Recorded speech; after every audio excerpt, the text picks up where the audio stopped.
চট্টগ্রাম ৪ আসনের বিএনপি প্রার্থী আসলাম চৌধুরী, চট্টগ্রাম ২ আসনের বিএনপি প্রার্থী সরওয়ার আলমগীর ও শেরপুর ২ আসনের বিএনপি প্রার্থী ফাহিম চৌধুরীর নির্বাচনে অংশ নিতে বাধা নেই বলে আদেশ দিয়েছেন আপিল বিভাগ। তবে তাদের বিরুদ্ধে করা আপিলের অনুমতি চেয়ে করা আবেদন মঞ্জুর করেছে আপিল বিভাগ। ফলে আপিলের শুনানি শেষ না হওয়া পর্যন্ত তাদের নির্বাচনের ফলাফল প্রকাশ করা যাবে না বলে জানিয়েছেন আপিলকারী আইনজীবীরা।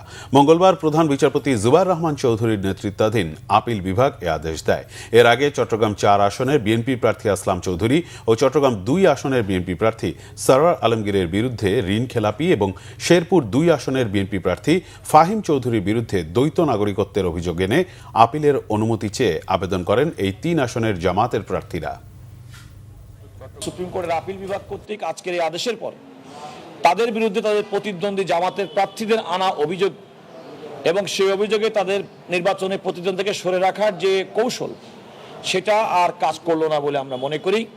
আপিল বিভাগের এই আদেশের পরে তাদের নির্বাচনে প্রতিদ্বন্দ্বিতার পথ একেবারে সুগম হয়ে গেল। ঋণ খেলাপিরা যাতে পার্লামেন্টে যেতে না পারে, আপিলের ডিভিশন এটা শুনছে, আমরা তার জন্য সত্যি কৃতজ্ঞ।